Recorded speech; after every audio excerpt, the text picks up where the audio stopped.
y la verdad es que, bueno, este año había un personaje, un monstruo, muchos eran monstruos, ¿no? Que cumplía 70 años. Lo que pasa es que está muy vigente, siempre ha estado vigente, ¿no?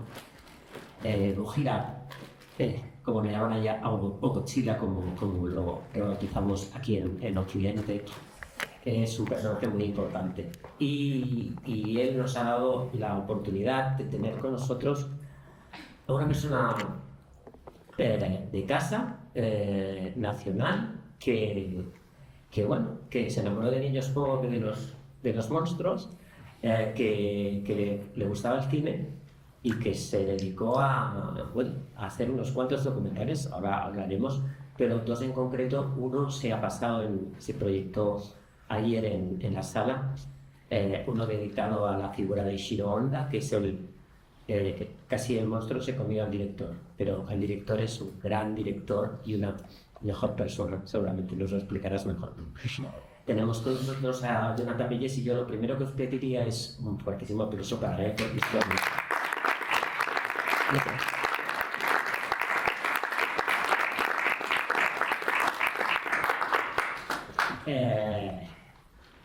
esto es un poco el itinerario que vamos a ir siguiendo, aunque bueno, va a depender también de preguntas que podáis hacer. Nos podéis interrumpir en cualquier momento, levantáis la mano y sin ningún problema.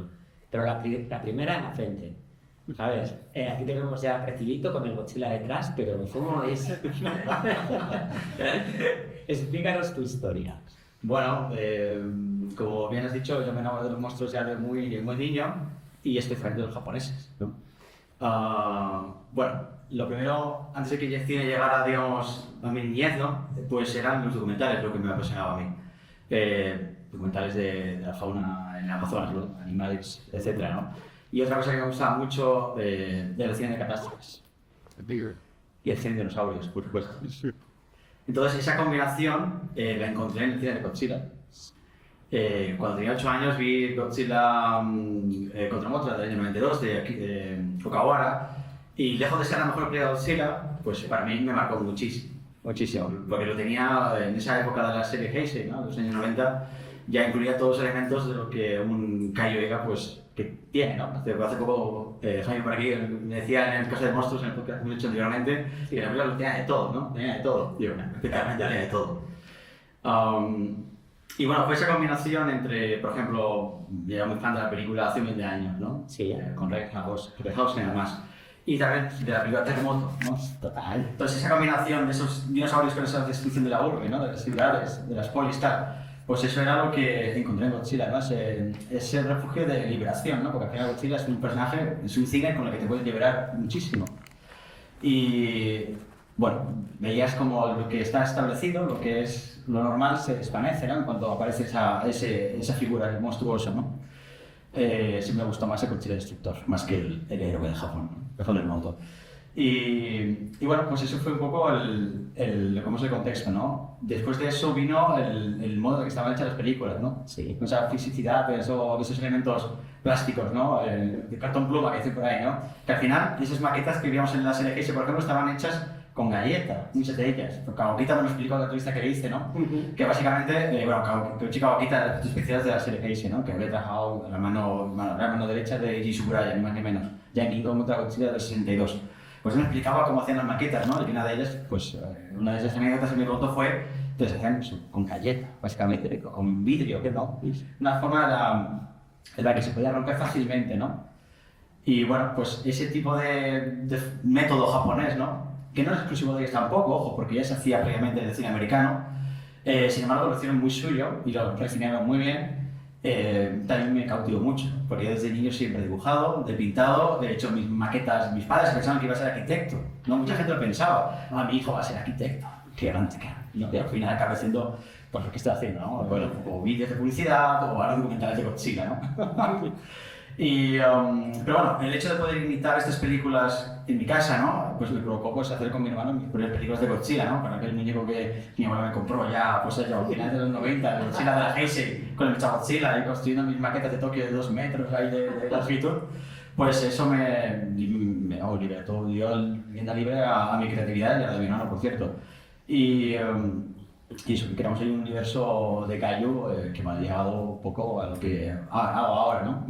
Yo ayer hablando con una fichada le comentaba, ostras, sí que cualquier película que te marcó, y nos marcó la misma, se llamaba Gorgo y Superman se citan en Tokio. Y él me dice, estoy haciendo un libro que el capítulo se va a llamar Ni Gorgo ni Superman ni se citan en Tokio, porque es así la película. Los distribuidores españoles eran increíbles. Yo digo, ¿dónde narices está Superman? Y ahora Jet Shaw, ¿no? Pero nos hacían disfrutar y nos hacían que la imaginación se nos fuera, ¿no? Vamos a pasar a un apunte importante, ¿no? El primer Godzilla, ese Gojira en blanco y negro. Ese Godzilla que de alguna manera marca una pauta y que va a ser diferente después, porque cambiará, pero que es vital y es importante y es fundamental conocerlo para después conocer a Eiichiro, ¿no? Efectivamente. Bueno, partiendo un poco de lo que estaba contando antes, ya en 2006, 2007, ya empecé a leer un poquito sobre análisis del cine y vi que Godzilla era más allá de lo que vemos en pantalla, ¿no? O sea, que había una metáfora, había algo interesante que el director Ishironda, en este caso del 54, nos quiso contar a través de su personaje. Indagando un poco más, me di cuenta de la potencia que tenía esta película, ¿no? Especialmente. Vamos, yo creo que de todas las franquicias es de las más potentes, sino la que más jugo pues, aún sacar de ella, ¿no? Más capas tiene, incluso a día de hoy.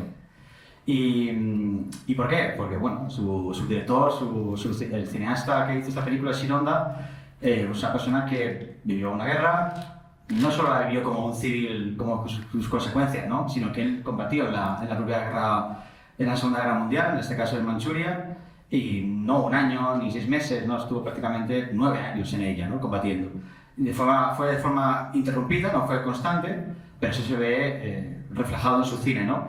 Primero, por un lado, truncó su carrera, así como otros cineastas como Akira Kurosawa, que sí pudieron esquivar la guerra, pues por el enchufe, básicamente, ni más ni menos, así como lo contó su hijo Kurosawa para este documental, el último que he hecho. Y Shiroda no pudo hacer eso, él recibió su sobre rojo, ¿no? Pues eso significaba en Japón que tenía ciertas filas, básicamente. Él estuvo en un regimiento que fue, pues desafortunadamente, implicado en el intento de golpe de Estado del 36 en Japón, y por ese motivo el Estado en ese momento castigó ese regimiento y los envió a China, ¿no? A combatir. Y Honda no tiene nada que ver con eso, simplemente fue una mala fortuna, básicamente. Y por eso fue a combatir allí. Toda esa experiencia, junto a su pasión por el cine, porque era súper fanático de la gran pantalla, como siempre he dicho en sus entrevistas, le llevó a no perder, como él dice, la cabeza en la guerra. Básicamente vivió ahí todo tipo de situaciones, ¿no? Además, él estuvo en una comfort station, donde pues, básicamente era el cuartel de los japoneses militares de aquella época, ¿no? Aparte de eso, también fue testigo de atrocidades que hacían los superiores a sus a los militares japoneses, ¿no? De menor rango. Y fue todo esto lo que fue curtiendo a él como cineasta, pero también como persona, ¿no? Porque al final él en Manchuria se hace amigo de los locales. Él llega a ser incluso prisionero de guerra durante medio año, al final de la guerra, ya en el 45, ya termina la guerra y hasta el 46 él no vuelve a Japón, sin saber si su familia sigue viva o no. Él ya había tenido 2 hijos en ese momento, no los conocía. Entonces, bueno, pues en su forma de ser, su personalidad, pues consiguió ser pues, amigo de esas personas que estuvieron cerca de él, en China, y bueno, pues le hicieron un regalo, muchos regalos de hecho, ¿no? Y uno de ellos era un lema que se ve muy bien representado en el documental, porque ese lema es el que, digamos, a través de la filosofía china, básicamente es lo que él le marca para siempre, ¿no? Y es un motivo, luego veremos, y es que lo marca en todos sus guiones que él produce, ¿no? Que él hace, ¿no? Que él escribe. Lo dibuja, de hecho, directamente en las contraportadas o en las portadas, de todo tipo de tamaño, color, etc., ¿no? Y bueno, y todo este contexto es para un poco para explicar de dónde viene Godzilla, ¿no? En este caso, pues viene básicamente por esa experiencia y como metáfora de lo que él vio en el año 45, que fue la Hiroshima destruida por la bomba de Hiroshima. Él lo vio con sus ojos y él, aquí este plano que nos ha traído aquí Enrique lo vemos claramente, ¿no? Ese Tokio destruido, es una maqueta obviamente, pero que si comparamos con la real de Hiroshima y Nagasaki, no vemos gran diferencia, ¿no? Más allá de su contexto cinematográfico, claro. Pero es que es eso lo que estamos intentando ver en esta película, ¿no? Esa fotografía tan oscura que tiene, tan contrastada, que nos indica que es una película para un público adulto, ¿no? No es una película infantil como luego muy pronto derivó la franquicia, sino lo que Shinoda quería transmitir, pues esa frustración de la guerra, esa metáfora de la bomba atómica, entre otros eventos como por ejemplo el Lucky Dragon, ¿no? Es el dragón afortunado número 5 que fue contaminado por la bomba de hidrógeno de la bomba H, básicamente, en el año 54, durante la creación del guion de la película. Entonces eso también hizo, todavía aún, de hecho en la entrevista se llegó a expresar que él era muy consciente de todo aquello, pero que no quería que Godzilla se convirtiera en algo más que una película de entretenimiento, porque lo que quería básicamente era entretener a la gente que ve esta película, sin olvidar el contexto de la misma, claro, pero tampoco quería hacer un drama de esto. Es decir, la película inaugura, ¿no? Abre con un barco que es hundido. Ese barco se inauguraría a ese Lucky Dragon que es contaminado, porque este barco en la película también es contaminado por la radiación del propio monstruo, ¿no? Pero no quiso ir más allá, él podría haberlo hecho, pero él dijo, una cosa es el entretenimiento y otra cosa es la realidad. Entonces es un poco las diferencias, ¿no? Sin embargo, está la huella de todo esto de esta película. De hecho, además, Toho ganó muchísimo dinero por esa película. La película era una película muy seria, era una película a veces de terror, sobre todo cuando hay esas imágenes o los cantos al final de los niños en esa iglesia, son terroríficos, pero sin embargo, ahí está el dueño de Toho, pues con los dos Godzillas y también Ishiro con Eiichi Tsuraya, ¿no? Que el director de efectos especiales. Al final, cuando vemos la película, vemos el amor quizá de alguien que está haciendo algo con maquetas y a pesar de que los efectos especiales hoy en día sean tan sofisticados, de alguna manera no se lo creemos, ¿no? Nos metemos ahí en situación. Yo creo que le pasaba algo, ¿verdad? El primer Godzilla, que el traje impedía que se... Pues, bueno, una anécdota por ahí que creo que la cuentas sobre eso. Hay alguna que otra, sí. Bueno, tuve el placer de conocer a Haruo Nakajima, ¿no? Que es el señor que básicamente estaba dentro de Godzilla en el año 54 y entre otros muchos monstruos hasta el año 70 y poco, que es cuando se retiró, ¿no? Digamos. Que su historia también es un poco triste, a nivel profesional, de Nakajima, una lástima porque, bueno, la cuento rápida, porque ahora que se me ocurre, él lo vemos como probablemente una leyenda, ¿no? Porque al final, pues, la leyenda del cine japonés, ¿no? Nakajima, se fundó dentro del cajón de Godzilla, etc. Pero a Toho, que no deja de ser una productora, una industria, pues no lo veo así, ¿no? Entonces, cuando Tsuraya muere, que es ese señor que vemos aquí con el sombrero al lado de Shironda, Toho desmonta el departamento de efectos especiales que Tsuraya había creado desde el principio, ¿no? Desde años ya 40, de hecho. En el 69 se desmantela todo aquello, que es cuando muere Tsuraya, perdón, en el 70, y convierte aquello en una bolera. ¿A quién meten de recepcionista? Es increíble. Es totalmente. En fin, bueno. Esto lo escuché en la entrevista que le hicieron a Shironda, pero Nakajima me contó, hablando ya de Godzilla, que casi muere en varias ocasiones dentro del lugar de Godzilla, que es un poco como le pasó también al señor Satsuma, ¿no? Que también en varias ocasiones, ya en los años 90, estuvo a punto de irse, como dijo él, al otro barrio, ¿no? En fin, era complicado porque las pruebas se hacían sobre ellos, no podían prácticamente moverse, los trajes pesaban muchísimos kilos, ¿no? La tecnología tampoco daba mucho para más, ¿no? En aquellos momentos. Y Nakajima no podía tener el puesto más de 2 minutos, no podía ni caminar con él siquiera, más de 3 pasos no podían. Sí. Cuéntanos qué pasó, porque nosotros decimos que Godzilla triunfó en Japón, pero 2 años después va a Estados Unidos. Se estrenó quizá primero en versión original con subtítulos, pero no una producida parte de la población japonesa que estaba en Estados Unidos, pero duró muy poquito esa película. Ya sabéis que a los americanos no les gusta leer, básicamente los subtítulos menos, y estrenaron otra película, pero era Godzilla, esta de aquí, que también la vimos nosotros. Godzilla, el rey de los monstruos, King of the Monsters. Sí, de hecho la película es la que realmente vimos. Exacto. De hecho, en Estados Unidos hasta el año, esto me lo contó Takanada, de hecho yo en ese momento cuando entrevisté a Takanada, el protagonista de Godzilla 54 hace 10 años, no sabía esto. Godzilla original en Estados Unidos no se estrenó hasta el año 2004. 2004, o sea, 50 años para que los americanos pudieran ver la película, pues de una forma legal en el cine, básicamente, ¿no? Y lo que ocurre básicamente es que mutilaron la película original, pero no tanto porque esto es una cosa que también se dice mucho, que es, no, es que cortaron porque la bomba atómica, tal, no sé qué. No. Bueno, casualmente se cortaron escenas que tenían que ver con la bomba atómica, una crítica a la bomba atómica, eso es cierto. Pero realmente era más una cuestión de lo que acabas de decir tú, ¿no? Es decir, que no estaba, el público americano estaba acostumbrado a ver algo sobre Japón, puramente 100% japonés, era complicado. Entonces, claro, metieron ahí escenas con Raymond Barr en este caso, quitaron escenas de los japoneses, metieron a los americanos y quedó lo que quedó. Sin embargo, la película fue un éxito también en Estados Unidos y en el mundo. En el mundo. De hecho, Godzilla en Estados Unidos, bueno, ha creado después, crea franquicias que están ahí, que las han comprado, la película triunfa, y en España igual. La Toho la vendió por $20.000 en Estados Unidos. En ese caso, en ese momento era muchísimo dinero. Hay que tener en cuenta que la película de Godzilla original costó casi $1 millón. Hoy en día eso no es nada, obviamente, claro. En aquella época, para una película de monstruos, era muchísimo dinero. Usted ten en cuenta que en Estados Unidos películas como El monstruo de tiempos remotos costaron $200.000.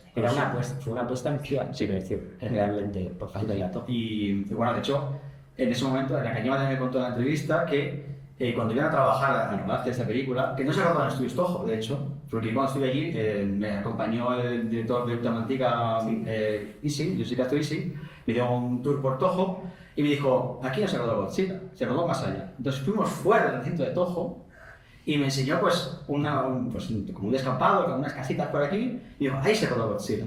Ahí se creó el de los talleres para hacer Godzilla. Hoy en día no existe nada de todo eso, claro, se derrumbó todo. Solo queda una pequeña piscina donde rodaban las escenas subacuáticas, básicamente. Bueno, el caso es que Nakajima y todo el equipo iban con la cabeza agachada, pidiendo perdón cuando iban a rodar, porque todo el mundo se reía de ellos, porque estaban haciendo la película de muñecos, básicamente. De hecho, la crítica a Japón y fuera de Japón la destrozó. Y Shironda no pudo ver realmente una crítica positiva de Godzilla por la crítica hasta el año 83. 83. Pero no lo vi en vida, ¿eh? Que vio la revista Kimachunko, que es la revista de crítica japonesa, y ahí vio una review positiva sobre su película por primera vez. Impresionante. O sea, menos mal que la vivido, como dices, porque es eso que dices, no, una película de gente que va disfrazada ahí con su... ¿Sabes? Pero realmente toda la labor de dirección que llevaba, de música, de fotografía, fue impresionante. Pues de hecho, como dice tu documental, sabio documental, el de Ishiro Honda, fue Honda quizá el que hizo que el cine japonés llegara al occidente. Más allá de Kurosawa, de Naruse, de Ozu, de Mizoguchi. Sí, vino después, pero el que vino primero, o el que fue de cada popular fue... Efectivamente, si hablamos de cine de masas, eso es. Los monstruos a tope, que esto fue lo que nos moló a tope, o sea, y las diferentes series y tal que se hicieron del personaje de Godzilla. Pero es que hay que tener en cuenta también que ya desde el primer Godzilla, no querían hacer los japoneses, no querían los directores de aquella época, no querían hacer películas de Godzilla, ni de Gamera, ni de Ultraman, ni nada similar. De hecho, Ishiro Honda lo tuvo que hacer por rebote. Ni siquiera fue un proyecto suyo propio que dijo, voy a hacer una película de monstruos. No, eso fue idea de Tanaka, del productor, que le trajo una idea de, ¿y si un monstruo se despierta por la bomba atómica, como el monstruo de tiempos remotos, que es lo que le gustaba a él, de hecho, de King Kong? ¿Qué pasaría en Japón, no? Entonces Ishiro Honda ya hiló tal, no sé, e hizo lo que la obra maestra que todos hemos visto, ¿no? Pero el caso es que ni siquiera Honda era consciente de Godzilla hasta que Taniguchi tuvo que rechazar el proyecto, un amigo suyo, el director de cine también de la Toho de la época, rechazó el proyecto porque estaba contra la película. Entonces él tuvo que hacerla. Y no puede decir que no tampoco, porque Ishiro Honda quería hacer documentales, películas dramáticas. Es lo que había hecho. Claro, es lo que le gustaba a él. Pero Tanaka dijo, y también Omori, el Mori que diga, el presidente de la Toho en ese momento, dijo, no, tú vas a hacer esto. Pero ven para mal, Godzilla siguió toda su vida. Es el tipo de, sobre todo al principio de los estudios, ¿no? Esa es la clave, es los estudios tener una serie de directores, actores, guionistas, de todo, y esto. Y ya no sé, que fueras Kurosawa, que igual podrías elegir o no. Pero que Kurosawa mete muchos problemas también, por su personalidad también. Si su hijo en el propio documental dice, bueno, a mí mi padre era buen cineasta, pero Ishiro Honda era la mejor persona. O sea, eso... No lo dudo. Realmente después de conocerlo, porque me lo has hecho conocer mucho más, a Honda, ostras, realmente ya has apreciarlo un montón. Este es el primero de la serie de Kaiju, de los documentales que hiciste, y este se centraba más en lo que era todo el fenómeno. Claro. Esto llega un poco Claro, antes me has preguntado una cosa, que era al hilo de estas películas dibujos que hacía y tal, de Godzilla, cuando era niño, sí, todo eso se invocó a un doctorado. Un doctorado sobre Kaiju era. Eso fue en el año 2012. Y recuerdo que mi director de tesis en aquel momento me dice: pero Jonathan, ¿vas a hacer un doctorado sobre Godzilla y no vas a Japón? Y yo, pues mira, no lo había planteado, la verdad, eso era una buena idea. Entonces tuve que, como en ese momento ya era autónomo, ya tenía una pequeña marca audiovisual, hacía vídeos para el Ayuntamiento de Valencia, a otros clientes, y lo que hice fue ahorrar dinero, y a 2 años más tarde me fui a Japón. En 2014 me fui a Japón y ahí hice todas esas entrevistas. Bueno, toda esta gente que está aquí, desafortunadamente la mayoría de ellos ya no está con nosotros, ya han muerto. Pero es brutal que pudieras irte, ¿verdad? O sea, que hicieras de esa idea. Claro, aquello fue como un sueño para mí, conocer a toda la gente que está detrás de las cámaras de Godzilla o delante de las mismas, ¿no? Y conocer la historia de primera mano fue un sueño para mí, desde luego. Yo fui a Japón, y desde a veces ese caso en ese momento de 25 años, me fui solo, me fui como, eso que estuve un mes, creo recordar, me fui sin billete de vuelta, de hecho, yo me fui solo a la aventura.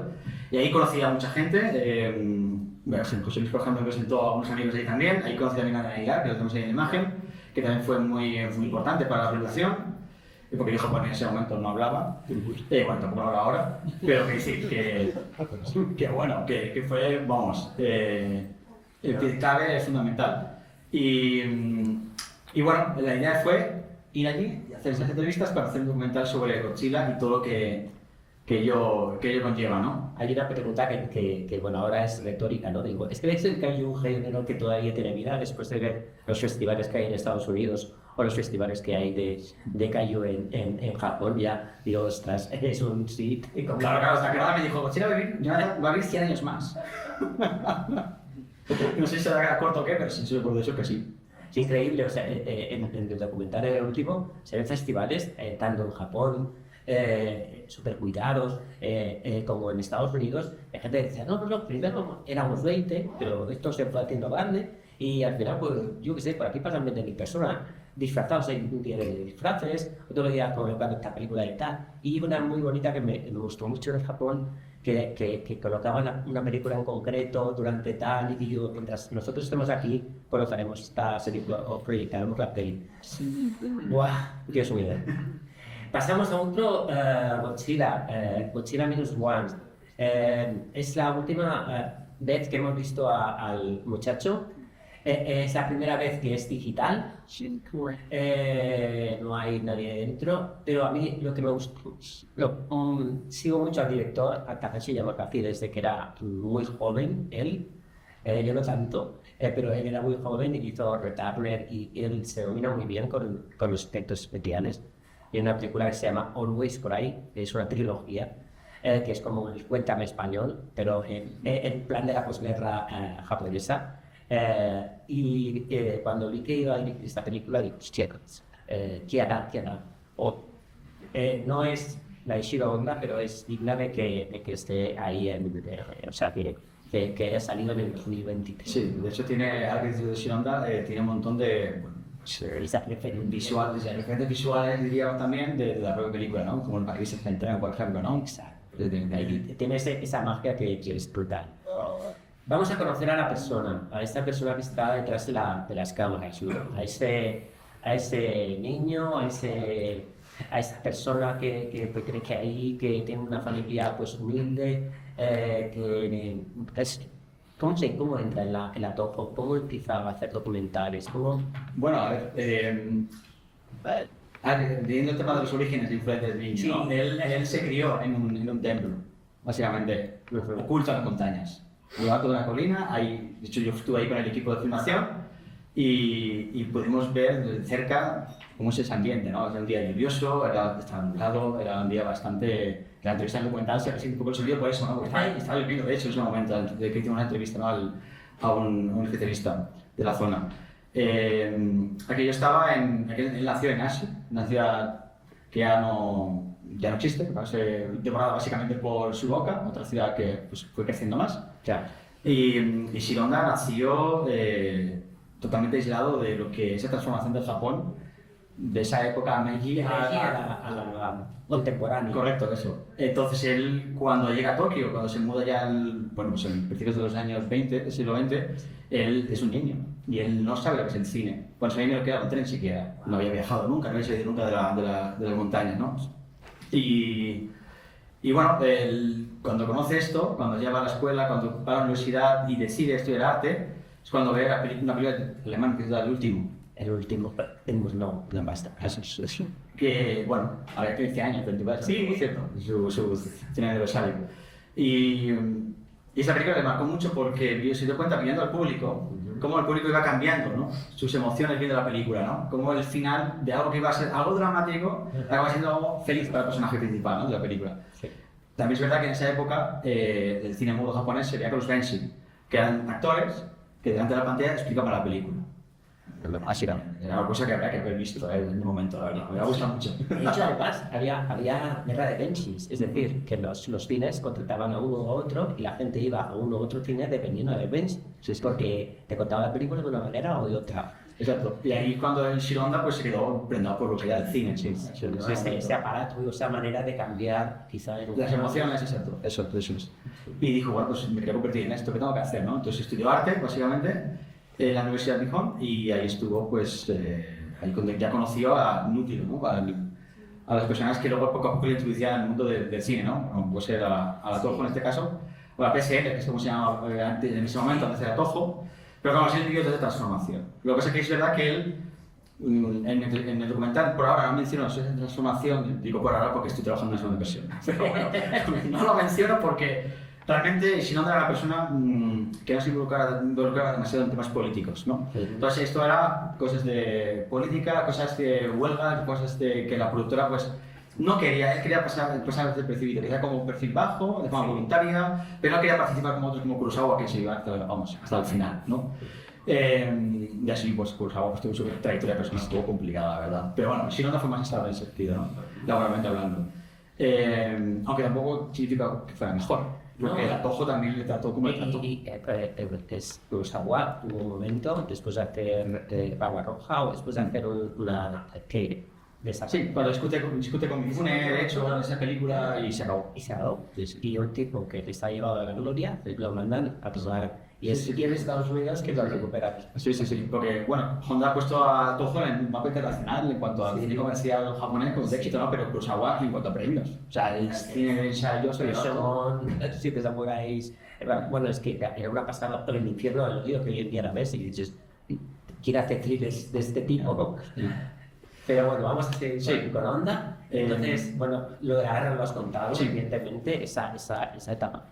Primero hace documentales en Toho, se especializa, me imagino que es, como tú dices, haber estado en un entorno quizá muy sacado, pues se interesa por hacer una serie de cosas que no tengan mucho que ver con la ficción, sino más bien con el terreno documental.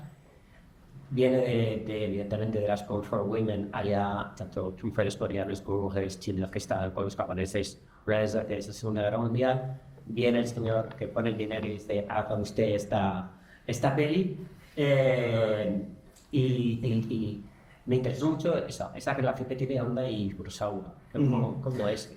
Pues a ver, se inicia muy temprano realmente. Ya en los años 30 ya son súper amigos y quieren hacer películas juntos, de hecho. O sea, no juntos en cuanto como codirectores, pero ellos sí se van a los Ryokan, que era tradición en aquella época, y se iban a un retiro, estaban ahí 2 meses y ahí hacían sus guiones.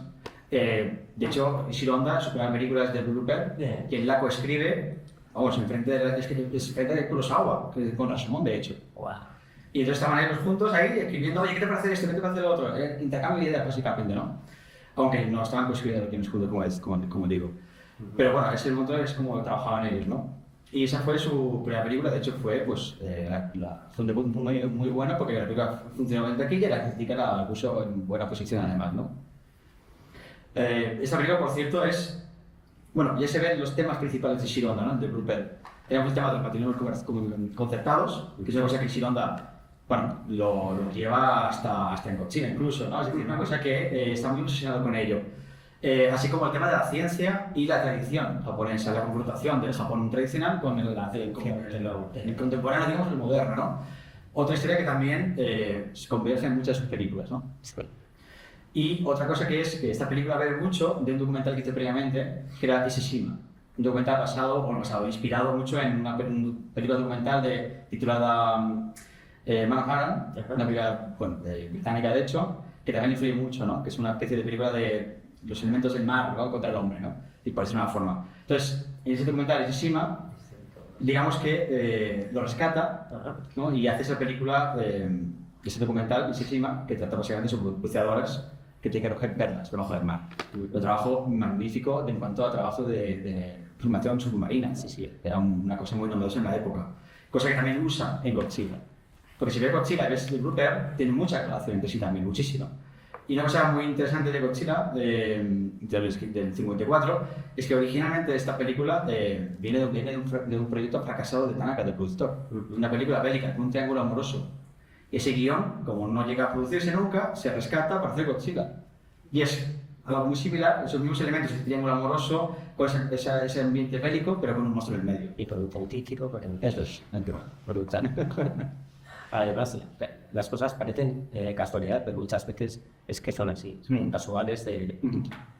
Aquí, bueno, las películas que la traen de William, las acabas de contar, evidentemente, asistente de dirección, el militarismo, sí que era una persona, eso, como tú dices, de perfil bajo, que no...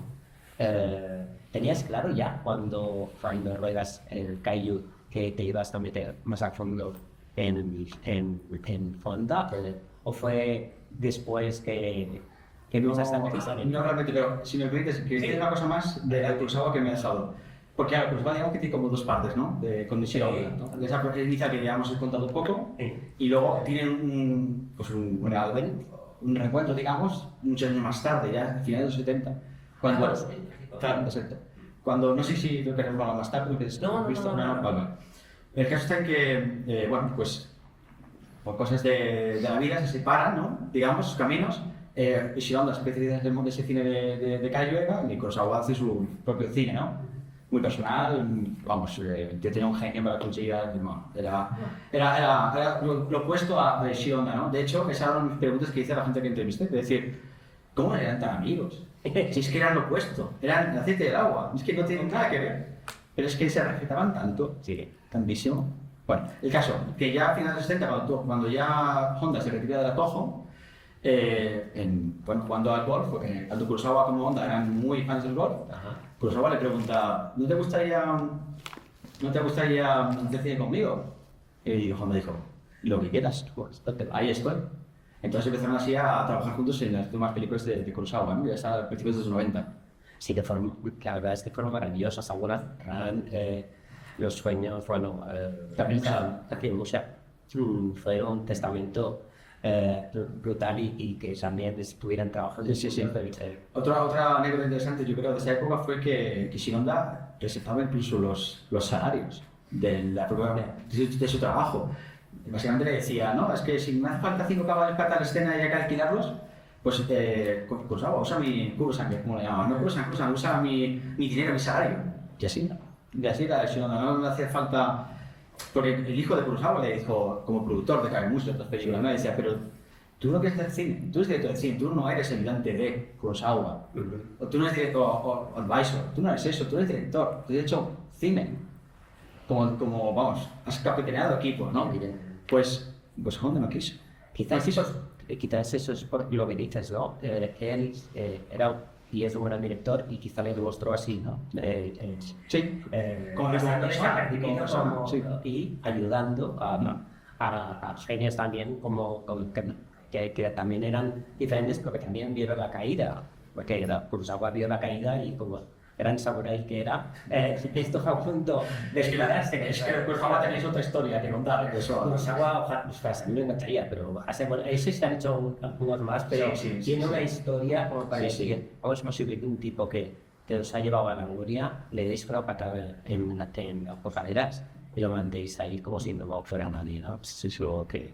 Pero bueno, es igual, que hay una pregunta que me has hecho antes sobre el tema del docu, ¿no? Que cómo me surge tal. Exacto. Bueno, el tema es que yo le pregunto a la familia de Honda primero, antes de este documental. ¿Puedo hacer un documental sobre este caso? Estaba hablando con la nieta, ¿no? Sobre tu abuelo, ¿no? y le prestó muy bien. Yo le conocí al hijo de Honda en el 2019, cuando estrené el documental de Godzilla en el Cervantes de Tokio, pues yo tuve que les invité a todos, estaban estaban todos ahí, ¿no? Y mi novio dijo, porque el hijo ya me ayudó con algunas fotografías para ese documental, ¿no? Me dio como autorizaciones para usar ciertas fotografías, ¿no? De su padre. Y yo le invité a la aplicación, al coloquio y a la paella. Porque hemos una invité a todos a la paella, porque era el Cervantes de Tokio, por supuesto. Arriba de todo, la segunda planta tiene un restaurante español y yo encargué una paella enorme para todo el equipo que había ahí, ¿no? Tanto el técnico, sobre todo los entrevistados, que eran un montón. Y había, no sé si éramos 20 personas ahí tranquilamente. Arriba era una sala enorme, una mesa enorme y una paella gigante. Y ahí todo comiendo. Y ahí conseguí también el pin que llevo aquí, que ha atacado, que fue un regalo suyo de Godzilla, el Birkin este. Pero bueno, el caso está en que yo acabé muy cansado con Godzilla, del documental de Godzilla, la verdad. La tesis doctoral que me llevó 5 años y el documental que me llevó como 7 más. Bueno, fue durante, ¿no? Sí. Y yo acabo el documental en 2019 y digo, ya estás acabado. O sea, acabado el mundo de Godzilla, estoy ya harto, ya que hacer otra cosa. Y no fue así porque poco después pensé, pero si tengo el contacto del hijo de Shiro Honda, tengo a la nieta también que es súper simpática, que ella vive en Estados Unidos, es americana, por lo tanto me puedo hablar con ella fácilmente en inglés, y se ve muy predispuesta a ayudarme con todo este tipo de cosas, pues voy a preguntarle si le parece bien hacer este documental y si me puede ayudar además con materiales. Y nada más, por supuesto, estamos encantados de lo que sé yo. Ay, pues ya tengo un documental. Esto fue hace ya 4 años, ¿eh? O sea, que una cosa ha llevado tiempo y dinero. Pues la verdad es que oír a la nieta al final del documental sobre la foto del abuelo es brillante, es muy bonito. Y bueno, y que lo hayas conseguido. Sé que te metimos caña para que lo acabaras. Eso es otra parte de la historia, claro. Si puedo contarla, la puedes contar si quieres. Esto fue, claro, como sabéis ya, es el 70 aniversario de Godzilla y este documental está genial, estuvo acabado para este año, claro. El caso es que esto se rueda en octubre del 23, ¿no? Fuimos los operadores de cámara, que eran Oscar Rivero y Segolén Lacruz, que vinimos pues, desde España los 3 juntos hasta Japón, y ahí pues, nos contamos con el resto del equipo. Nos llevó esas 2 semanas de rodaje, fue todo un cansancio absoluto. O sea, 2 semanas es nada, ¿vale? Es muy poco y tenemos un equipo, tenemos un montón de puntos. Yo no sé ni cómo pasan por las aduanas, no sé cómo ponerlo. Pero bueno, que fue una cosa para nosotros titánica, ¿no? Sí, o sea, bueno, es que sí, me imagino. Y además tenías un material que se había de subtitular. Ah, bueno, sí, claro. Y las subtitulaciones, otra y bueno, montar, aparte que tenía un viaje pendiente, que era Chicago. Yo tenía que volver tenía que ir a Estados Unidos a grabar el GIFES, como he comentado antes, Enrique, se encuentra el tema del Festival de Godzilla, y ahí además invité a Ed, y a Steve Wright y a Linda Miller, actriz que ha trabajado con Nishiro Honda en King Kong se escapa, y en Chicago nos juntamos todos para hacer entrevistas y sacamos material B-roll y demás, ¿no? Porque tanto Ed como Steve son coleccionistas, serían fotógrafos. Ed, por ejemplo, tiene guiones y especialmente fotografías originales de Shiro Honda de su casa que ha comprado a coleccionistas privados de Japón. La típica foto que ves si pones en Google Shiro Honda, ves fotos de Thunder, las tiene él en su propiedad y puede grabar y usar en el documental. O sea, es alucinante. Aquel viaje fue también una pasada. Fueron 5 días y fueron muchos también. Y la rodaste también por aquí, porque yo delante estaba... Yo delante pasé por Isla Calavera el año pasado y nos fuimos a Isla Calavera a grabar la entrevista. Claro. Que bueno, a ver, él no conocía Shiro Honda realmente, pero tenía mucho que decir también, la verdad. Le daba un apunte especial también al... Sí. Le tengo que dar un poco más de espacio al documental porque se ha quedado muy... Sí, bueno, en una esquinita, sí. Pero es que, claro, al final yo me fui de Japón con 25 horas de B-roll de entrevista que día y otras 20 más de B-roll, y al final el documental dura 1 hora y 10, 1 hora y cuarto. Esa versión una, claro. Y te apuntábamos a tope. O sea, ya había otra parte. Ahora yo llego de Estados Unidos y en agosto, mis vacaciones, Enrique y Gloria ahí, que se ponen en sitios ya documental para este año. Madre, bueno, pues si ha empezado. Además es que fue muy bueno porque casi que te dijimos el día ya para que ya rematarlo.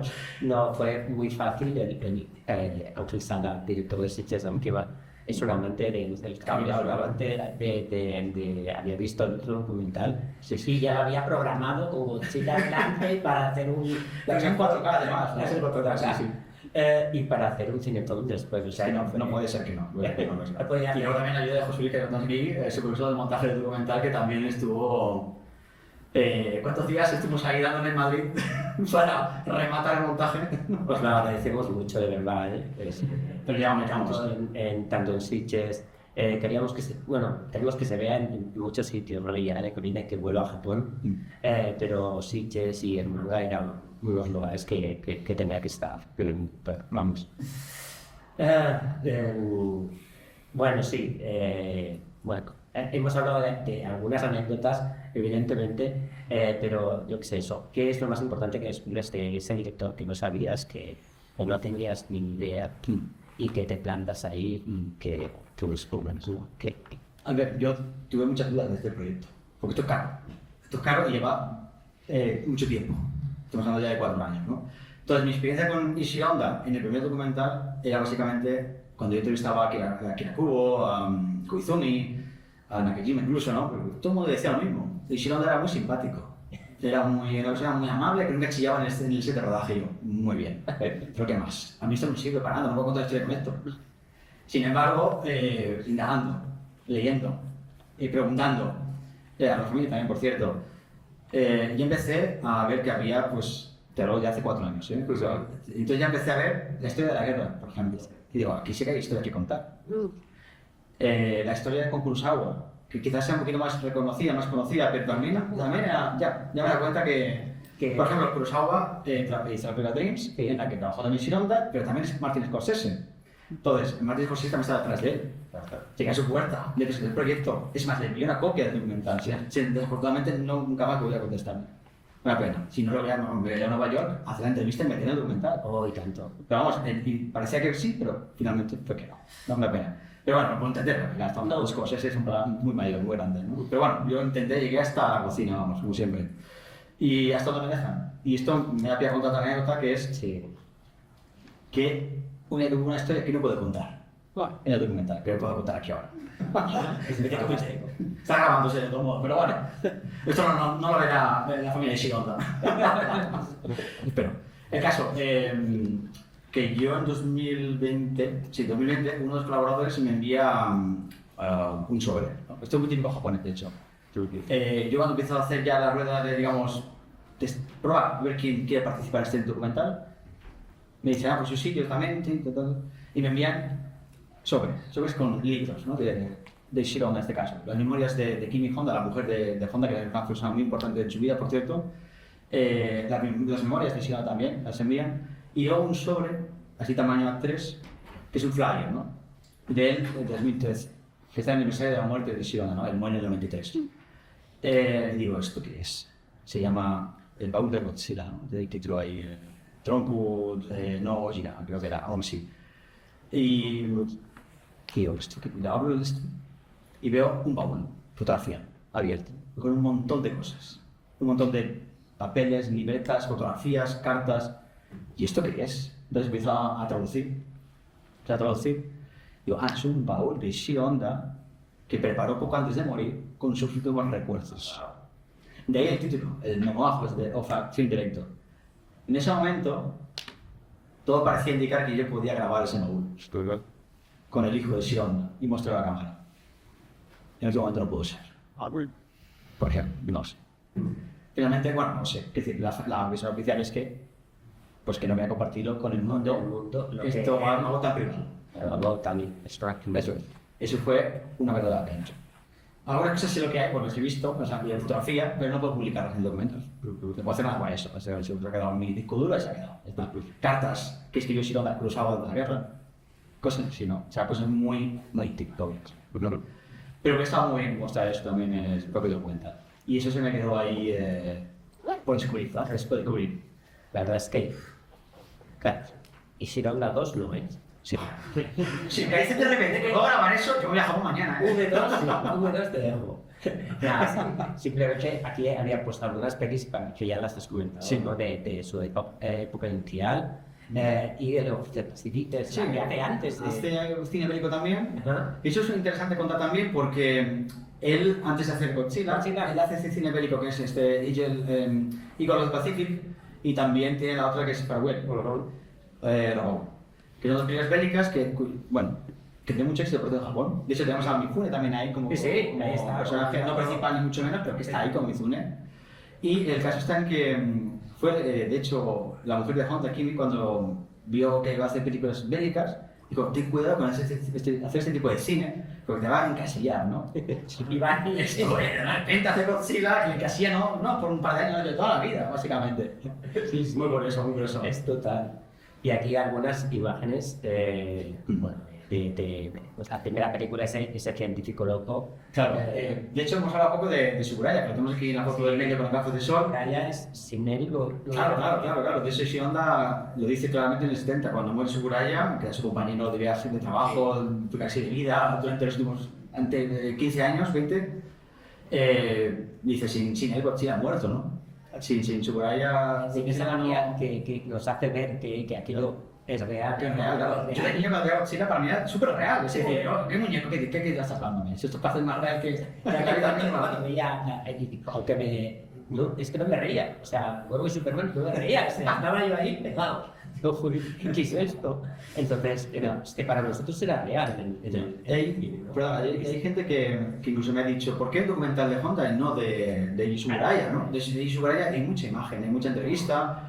Era más suma, ¿no? Lo podemos ver con su sombrerito, su corbata, su americano, su capa de sol, que es innecesario un rodaje, pero bueno, no pasa nada, está todo bien. Él se creó su marca como lo hizo Hitchcock, por ejemplo, ¿no? Que todo el mundo reconoce su vestimenta, su forma de dirigir, etc. Pero Honda no, Honda se llama mucho más atrás, ¿no? Estaba siempre en la sombra, por decirlo de alguna forma, ¿no? Y eso decía mucho de sus personalidades también, ¿no? Nosotros también se admiraban entre ellos muchísimo. Seguro, y seguro que los planos se lo repartían también. Sí. Ellos tenían una comunicación muy buena entre ellos. Buena. Sí, de hecho, Kawabita me lo contaba, ¿no?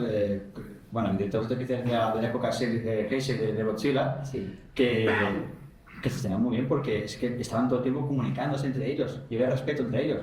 Porque Tsuburaya también tenía un carácter muy fuerte, ¿no? Y Honda eso pues lo lleva bastante bien. Con estas personalidades, ¿no? Era una cosa muy calmada comparado, ¿no? Sí. No sé, un señor que había vivido la guerra. Vete a saber qué ha hecho, qué hizo en la guerra. No lo sabemos eso. Eso quedará en secreto para siempre, para la familia o incluso a lo mejor ni lo saben, ¿no? Entonces, bueno, pues eso le marcó de por vida claramente, ¿no? 100%. Una última así de su participación aquí con sí, esto lo comentábamos también, sí. Que es que son, o sea, uno es el emperador y el otro pues es Godzilla, ¿no? Los dos están ahí, ¿no? Realmente los dos son una fortaleza y es de agradecer que nos lo hayas rescatado, que nos hayas vuelto a hacer vivir a Shiro Honda, además en el año que se cumplen 70 desde el Chito. Bueno, aquí está apuntado, pero vamos, se nos patinó a todos. Es decir, que la bahía, el tren, salieron todos maratonados, realmente. Sé que vamos ahí justitos. Vamos así con el SIDA acabando de... Sí. Ponemos el trailer, sí. Ponemos el trailer de Shiro, que así lo veis. Dura un minutito, ¿eh? Sí, Bueno, dos quizás. Es muchacho. A ver si me veis un poquito. Espera. Entonces era la forma. No, 600 no, estoy de state. No, 한국 나들 메칸나 있어라시. 그렇지 뭐 보지라. 나.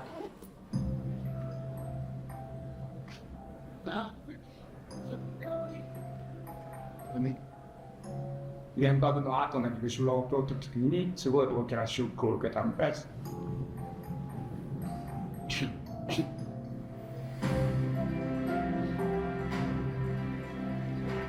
Quando tanto conosciuto today, forse a lui lo storia di Sulka, te con altro scopriamo questo.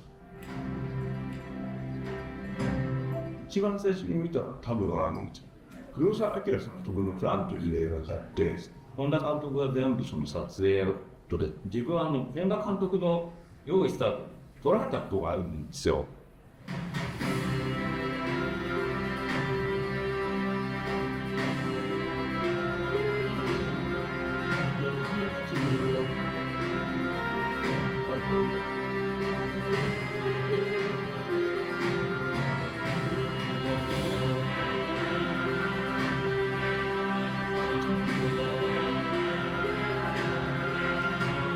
Just I have a lot of respect for Honda. Actually, stepping weak. それだけど、映画監督として素晴らしかったけど、人間としては自分のものに素晴らしかったと思うんです。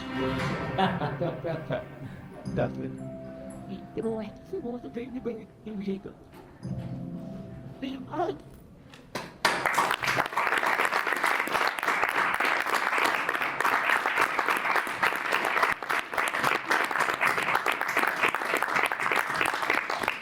Muchas gracias, a vosotros, a ti, a seguir haciendo cositas.